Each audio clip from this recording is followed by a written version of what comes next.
Et coucou, regardez où est-ce qu'on est. On est ici, on est chez Samsung. Alors on le voit parce que leur slogan derrière c'est Do what you can't. Et là, mon accent, vous avez vu l'accent quand même, Do what you can't. Et aujourd'hui, on est là pour regarder les nouveaux smartphones qui viennent tout juste d'être annoncés. Alors nous les ont présentés ici un peu en exclusivité. On est chez Samsung avant l'annonce officielle, donc ça c'est vachement bien. On a donc deux modèles intéressants, le Galaxy A33 et le Galaxy A53. Les deux smartphones sont 5G. Donc là, il n'y a plus de question de 4G, 5G, c'est tout 5G front biais, comme ça on le voit et on le sait. Alors, deux smartphones intéressants, on va se les décortiquer. L'idée aujourd'hui, c'est quoi? Eh bien, c'est de vous les présenter, de vous expliquer ces deux nouveaux produits qui viennent compléter la gamme A. Alors, elle la complète tout doucement parce que la gamme A arrive en 2022. Et puis, il y aura, je pense, d'autres smartphones qui arriveront. On pense effectivement au A73 5G qui devrait arriver un peu plus tard. Mais ça, c'est notre histoire. Donc, venez vous abonner si ce n'est pas déjà fait. Vous cliquez sur le petit bouton rouge s'il est rouge et que vous n'êtes pas abonné. Puis surtout, vous actionnez la cloche pour être notifié dès qu'une prochaine vidéo arrivera. Et ça, c'est vachement bien. Et puis, n'oubliez pas, ces smartphones, on va les tester ultérieurement. Donc, pour tout savoir s'ils sont bien, ci et ça, au-delà de la découverte, eh bien, on fait une chose, on s'abonne et on active la cloche. Allez, on y va, c'est parti.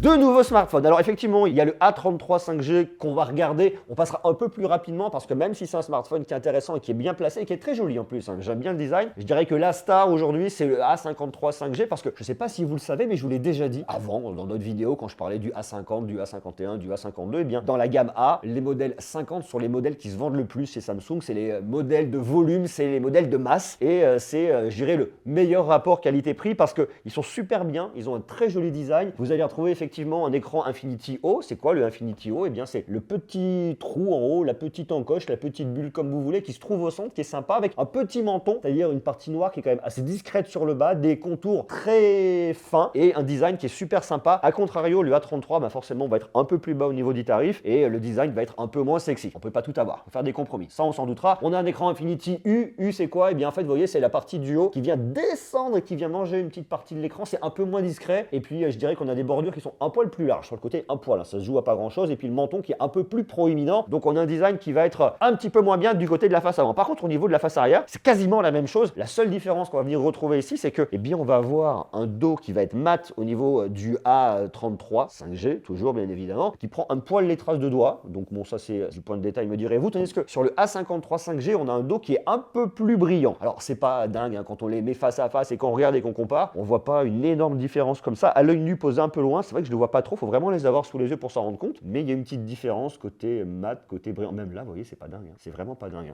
Alors c'est vrai que le A53 va être un poil plus grand, c'est quasiment à la même taille de châssis. Alors il y a un truc qui est intéressant et qui a fait Samsung ici, c'est qu'on a gagné en épaisseur par rapport au modèle de l'année d'avant. Et autre truc qui est intéressant et que vous allez voir, c'est que sur la bordure qu'on a sur le A53 de côté, eh bien on a une bordure légèrement, un coin légèrement incurvé, vous voyez, et brillant, tandis que de l'autre côté, c'est là où on voit que c'est effectivement mat. Alors bon, me direz-vous en termes de finition, qu'est-ce que ça change vraiment grand-chose pour vous qui regardez cette vidéo? Pas nécessairement, mais c'est des petits points de détail parce que quand on a deux smartphones qui se ressemblent beaucoup comme cela, il faut réussir à les différencier, il faut qu'ils viennent proposer quelque chose d'un peu différent l'un et l'autre. Alors c'est sûr que si vous les prenez sur la face avant, je crois que là, le côté différenciant, on peut pas se tromper, hein. On y est, vous voyez, au niveau des écrans, avec l'Infinity O et l'Infinity U, c'est clair, mais sinon au niveau de l'arrière, ça se ressemble énormément. Donc voilà un peu pour le côté design au niveau de ces deux produits. À noter qu'ici, vous avez 4 couleurs, que ce soit pour l'un ou pour l'autre. Vous avez une couleur bleue, voilà, ça c'est bleu. J'aime bien, je crois que c'est la couleur que je préfère, le bleu. Il est sympa. Alors si vous êtes plus côté un peu fruitier, ben, vous avez la pêche, un peu printanière, donc plutôt sympa également. Et puis vous avez les grands standards et les grands classiques. Vous avez le blanc, celui-là. Et puis on retrouve le noir. Le noir, c'est vraiment le modèle qui normalement se vend le plus parce que plus standard, plus classique, plus discret, je pense. Mais moi perso, je sais pas ce que vous en pensez d'ailleurs. Dites-le moi maintenant en bas en commentaire. Le modèle que je préfère, c'est celui-là, c'est le bleu que je trouve hyper canon. J'aime bien. Il y a un côté frais, léger, sympa. Ça sent la lavande, ça me fait voyager. Donc ça c'est plutôt cool. Et on a ces 4 couleurs sur les deux modèles, le A33 et le A53. Les deux modèles ont également un capteur d'empreinte digitale situé sous l'écran pour venir déverrouiller facilement, donc ça c'est plutôt cool. Les deux modèles ont des haut-parleurs stéréo Dolby Atmos pour venir profiter d'une expérience, pour venir regarder des films, des séries, et ci et ça, et venir s'amuser. Les deux modèles ont du NFC pour le paiement dématérialisé, pour Samsung Pay, pour tout ce que vous voulez, et ils ont également tous les deux du Wi-Fi 5. Alors ici on ne se parle pas de Wi-Fi 6, on garde le Wi-Fi 6 pour le haut de gamme, pour la gamme S, pour la gamme A, on garde du Wi-Fi 5. Et ils sont tous les deux certifiés IP67, c'est-à-dire résistants résistant à l'eau et à la poussière. Alors, on va un peu moins loin que une certification IP68, mais lorsque vous allez vous balader, qu'il pleut, qu'il tombe dans l'eau, qu'on renverse un verre d'eau sans faire exprès dessus, pas de souci, tout ira bien. Donc ça c'est bien. Et ils ont tous les deux à l'avant un verre Corning Gorilla Glass 5 pour venir les protéger contre les petites rayures. Donc si vous y allez franc de biais avec un compas, ça marchera pas, ça va rayer. Mais si vous avez des petites rayures du quotidien, ça conviendra et on garde bien évidemment le Corning Gorilla Glass Victus pour le haut de gamme, on s'en doutera. Et puisque c'est une donnée importante lorsqu'on vient choisir un smartphone, ils ont tous les deux un indice de réparabilité de 8,2 sur 10. Autre truc qui est vachement intéressant, et c'est la première fois qu'on le voit arriver, c'est un nouveau processeur Exynos qui arrive sur ces modèles-là, c'est le 1280. C'est un socle qui est gravé en 5 nanomètres. C'est vrai qu'on avait l'habitude, il faudrait que je regarde, mais on devait avoir, je pense, des Snapdragon l'année dernière. Il faudrait vérifier de Qualcomm. Mais là, c'est un 1280. Alors, je ne le connais pas, celui-là, donc on va le tester, on fera les benchmarks lors du test. Donc, je vous dirai ce que j'en pense en termes de performance, pour du gaming, qu'est-ce qu'on va pouvoir faire tourner dessus, quelles sont un peu les limites. Mais ça, une fois de plus, on le verra bientôt lors du test. Et on a une config qu'on va retrouver sur les deux modèles, 6 Go de RAM, 128 Go de stockage extensible jusqu'à 1 Tera. Et puis sur le A53, on a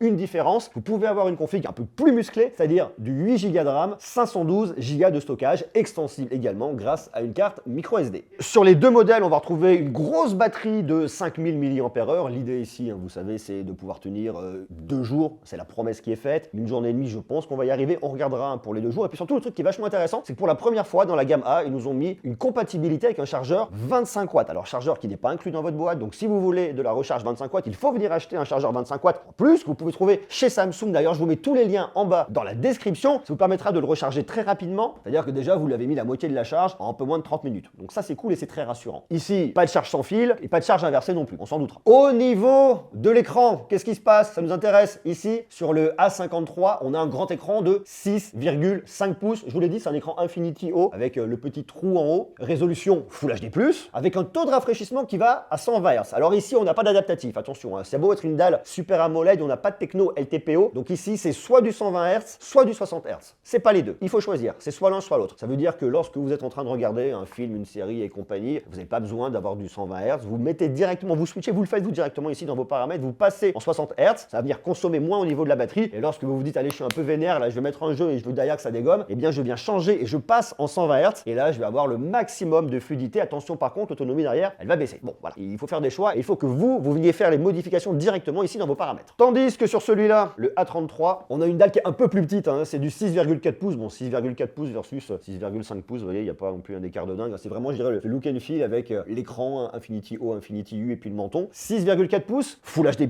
Super AMOLED également, avec cette fois-ci un taux de rafraîchissement qui va jusqu'à 90 Hz. On aura un peu moins de fluidité, mais je peux vous assurer 90 Hz lorsqu'on vient jouer à des jeux, ça convient et il n'y a pas de souci là-dessus. Alors ces smartphones, on regarde des séries, on joue à des jeux, on appelle sa mamie, on envoie des SMS et on parle à tous ses potes, donc ça c'est bien, mais qu'est-ce qu'on fait? Usage extrêmement important, c'est le fait de venir prendre des photos et des vidéos. C'est un usage énorme parce qu'on a tous besoin de souvenirs et puis il y a de plus en plus de créateurs aujourd'hui. On vient partager nos contenus avec nos amis ou on les met sur les réseaux et ça c'est chouette. Alors justement, regardez, on va avoir 4 capteurs. 4 capteurs d'un côté et de l'autre. Alors je vous le dis, sur les 4, les 4 sont pas intéressants.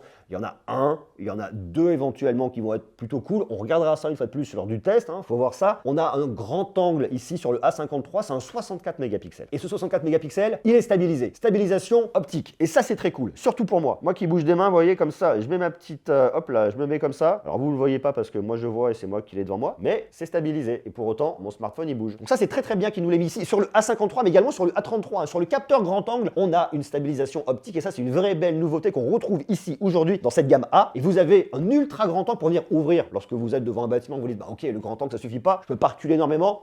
Ultra grand angle. Là, on est sur un capteur de 12 mégapixels et puis vous avez 2 autres capteurs, un capteur macro et un capteur portrait, chacun de 5 mégapixels. Bon, ça, pour le mode portrait, why not, ça fonctionnera. Pour la macro, je suis toujours un peu dubitatif, mais on regardera ça lors du test parce qu'il ne faut pas être mauvaise langue. Et puis vous avez à l'avant une caméra de 32 mégapixels pour venir faire des selfies et vous dire, bah regardez, hop là, voilà, ça j'ai la classe, je fais mes selfies. Alors ici, il n'y a pas de stab, donc si comme moi vous bougez, c'est un peu le bazar. Mais bon, on peut pas tout avoir non plus. Tandis que sur le A33, vous avez également 4 capteurs à l'arrière. Bah ouais, ils y vont là-dessus. Vous avez un grand angle angle de 48 mégapixels stabilisé, hein, je vous l'ai dit stabilisé également, un ultra grand angle de 8 mégapixels, un capteur macro de 5 mégapixels et un capteur portrait de 2 mégapixels. Et à l'avant, on a une caméra de selfie de 13 mégapixels. Voilà, comme ça vous savez tout. Alors il y a plein d'autres modes que Samsung nous a mis en avant, un mode nuit qui va être beaucoup plus rapide, merci à l'Exynos 1280 gravé en 5 nanomètres, qui lui permet de gagner en performance et donc en capacité de calcul pour les photos et pour la vidéo. On a un mode amusant. Alors le mode amusant c'est quoi? Alors l'idée du mode amusant, en fait c'est des filtres qui sont développés en partenariat avec Snapchat. Vous les avez directement ici dans votre smartphone. Vous pouvez donc faire des tronches qui vous feront plaisir et les partager avec vos potes et puis surtout les mettre sur n'importe quel réseau. C'est pas limité à Snapchat. Donc ça je trouve ça cool. Et vous les avez sur votre capteur grand angle, ultra grand angle, mais également la caméra de selfie. Et vous pouvez venir filmer ici jusqu'en 4K à 30 images par seconde. Et ouais. Alors ces smartphones, vous en douterez, ils sont pas gratos. J'en aimerais bien, mais non, malheureusement, il faut les acheter. Alors le Galaxy A53 5G, qui je pense, elle va être la star de la gamme A, comme les années précédentes, c'est le smartphone qui se vend le plus. Le tarif, je l'ai là. Alors vous avez sur la config 628, vous êtes à 459 € et la version un peu plus boostée pour aller un peu plus loin en termes de stockage et en termes de toute performance et de fluidité avec un peu plus de RAM, 8 256, vous êtes à 519 €. Tout en sachant que si vous voulez l'acheter, il est lancé officiellement le 1er avril, c'est pas une blague. Et vous avez une préco, c'est marqué là, hein, je vous le dis en même temps, c'est du 17 au 31 mars. Vous avez des Galaxy Buds Live qui sont là, qui sont offerts. D'ailleurs, j'ai fait une vidéo hein, pour vous parler